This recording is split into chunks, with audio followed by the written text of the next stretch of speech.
Hello friends, welcome back to my channel. ఎప్పుడు chicken పచ్చడైనా ఒకసారి ఇలా చికెన్ తొక్కు పచ్చడి పెట్టి చూద్దాం.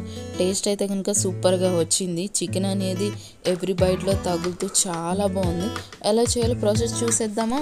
ఇక్కడ నేను చికెన్ తొక్కు పచ్చడి కోసం అయితే కనుక చికెన్ బోన్లెస్ బ్రెస్ట్ పీస్ తీసుకున్నాను 500 గ్రామ్స్. చికెన్ని 2 times క్లీన్ చేయాలి. ఈ చికెన్ తొక్కు పచ్చడి అయితే కనుక చిన్నపిల్లలు కూడా చాలా ఇష్టంగా తింటారు, అంత బాగుంటుంది.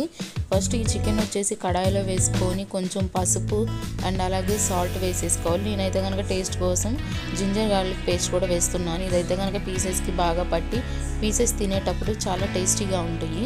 తర్వాత కనుక బాయిల్ చేయాలి. దీన్ని బాయిల్ అనేది వాటర్ అంతా కనుక ఇంకిపోయిన దాకా ఉంచాలి.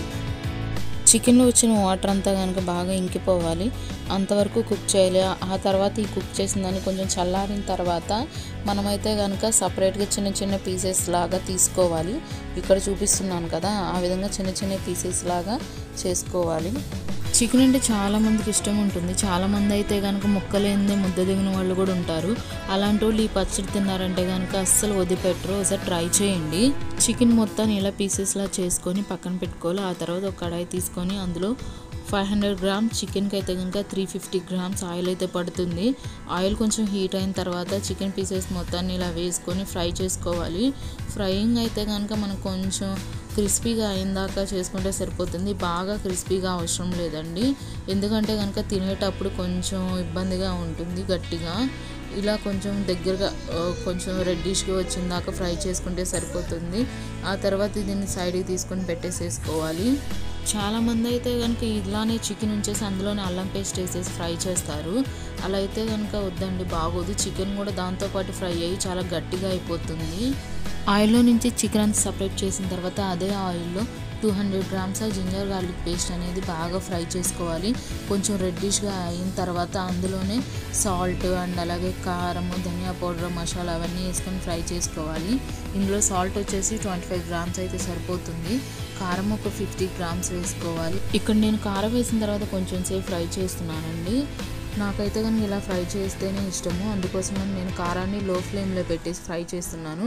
హై ఫ్లేమ్లో పెట్టారంటే కనుక మాడిపోతుంది. తర్వాత ధనియా పౌడర్ వేసుకోవాలి 75 గ్రామ్స్. ఆ తర్వాత మనం గరం మసాలా వేసుకోవాలని 1 టేబుల్ స్పూన్ అయితే గరం మసాలా సరిపోతుంది. అంతకుమించి ఎక్కువ వేసారంటే కనుక ఘాట్ ఎక్కువ అయిపోయి టేస్ట్ అనేది పోతుంది. ఫ్లేమ్ అనేది ఆఫ్ చేసి మనం ఫ్రై చేసుకున్న చికెన్ పీసెస్ కూడా ఇందులో వేసుకొని బాగా మిక్స్ చేయాలి. చికెన్కి ఆ కారం అంతా అవన్నీ పట్టేలాగా. ఆ తర్వాత ఇది కొంచెం చల్లారిన తర్వాత 2 లెమన్స్ అనేది తీసుకొని ఆ జ్యూస్ అనేది ఇందులో కలిపేసేయాలి బాగా. దీన్ని ఒక 2 days స్టోర్ చేసుకొని తింటే సూపర్ ఉంటుంది. మేము అంతవరకు ఆగలేము అనుకుంటే కనుక ఇప్పుడే తినేసేయచ్చు, ప్రాబ్లం ఏం లేదు. వేడి వేడిగా అన్నంలో కనుక ఈ చికెన్ తొక్కు పచ్చడి వేసుకొని తింటే సూపర్ ఉంటుందండి. టేస్ట్ అయితే కనుక ఒకసారి నేను చెప్పిన ఈ మెజర్మెంట్స్తో ట్రై చేయండి, చాలా బాగా వచ్చింది పచ్చడి అనేది. చిన్నపిల్లలు కూడా ఫుల్గా ఎంజాయ్ చేస్తారు. ఈ వీడియో కనుక మీకు నచ్చినట్లయితే కనుక లైక్ చేయండి. మీ చిన్న లైక్ అయితే కనుక నాకు ఒక పెద్ద బూస్టింగ్లా ఉంటుంది ఇంకా మంచి వీడియోస్ అనేది క్రియేట్ చేయడానికి. అండ్ అలాగే ఇంకా సబ్స్క్రైబ్ చేసుకోకపోతే కనుక నా ఛానల్ సబ్స్క్రైబ్ చేయండి, షేర్ చేయండి మీ ఫ్రెండ్స్ అందరికీ. Thank you for watching. Follow my channel for next updates.